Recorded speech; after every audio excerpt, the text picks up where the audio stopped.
जातिगत जनगणना का मुद्दा अपना असर दिखा रहा है। प्रधानमंत्री से लेकर आम आदमी तक इस पर चर्चा कर रहा है। पीएम नरेंद्र मोदी ने विपक्षी दलों के इस दावों को समाज को जातियों के आधार पर बांटने वाला करार दिया है, तो विपक्ष के राजनीतिक दलों ने इसे सामाजिक न्याय और गरीबों की आर्थिक बेहतरी के लिए इसे आवश्यक बताया है। बिहार से अनेक लोगों का कहना है कि उनके पूरे गाँव मोहल्ले में किसी ने जातिगत आंकड़े लेने के लिए संपर्क नहीं किया, तो इस आंकड़े को सही नहीं माना जा सकता। लोक जनशक्ति पार्टी के नेता चिराग पासवान यही प्रश्न उठा रहे हैं। सोशल मीडिया पर भी इस मुद्दे पर जबरदस्त बहस चल रही है। एक सोशल मीडिया उपभोक्ता हिमांशु नारायण ने प्रश्न किया कि क्या ज्यादा आबादी वालों को ज्यादा टैक्स नहीं देना चाहिए? अल्पसंख्यक समुदाय अपने टैक्स से बहुसंख्यक समुदाय को मिलने वाली कल्याणकारी योजनाओं का भार क्यों उठाए? उन्होंने कहा है कि ज्यादा संख्या वाले लोगों को ज्यादा हिस्सेदारी देने से लोगों में जनसंख्या बढ़ाने का ही विचार पैदा होगा, जिसे भारत जैसे देश बर्दाश्त करने की स्थिति में नहीं है। राजकिशोर सिन्हा ने प्रश्न किया है कि उनसे आज तक किसी ने उनकी जाति नहीं पूछी। ऐसे में इस बात की क्या गारंटी है कि जो जाति की जनगणना जारी की गई है वह सही है? उन्होंने कहा है कि जिन लोगों ने अंतर जाति विवाह किया है या जिन्होंने अपनी जातियां छिपा ली हैं, उन्हें किस जाति और किस श्रेणी में रखा गया है। सिन्हा का प्रश्न है कि सरकार ने आर्थिक आधार पर लोगों का आंकड़ा क्यों जारी नहीं किया।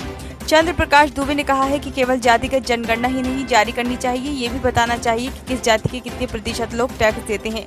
अपराधियों में जातियों का प्रतिशत क्या है? प्रश्न ये भी किया जा रहा है कि जब जातिगत आधार पर ही अधिकारियों का चयन होगा, तो क्या मामलों की जाँच करते समय वह जातिगत आधार पर प्रभावित नहीं हो सकती है?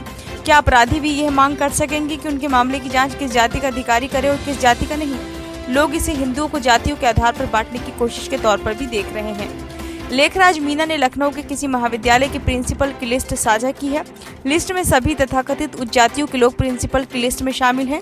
लेखराज का कहना है कि ये एक लिस्ट ही बताने के लिए पर्याप्त है कि जातिगत जनगणना और उसके आधार पर मिलने वाला आरक्षण क्यों आवश्यक है। वहीं रत्न वीरेंद्र सिंह ने लिखा है कि यदि जन्म के आधार पर कोई श्रेष्ठ नहीं हो सकता, तो जन्म के आधार पर किसी को निचले वर्ग का या पिछड़ा हुआ कैसे माना जा सकता है।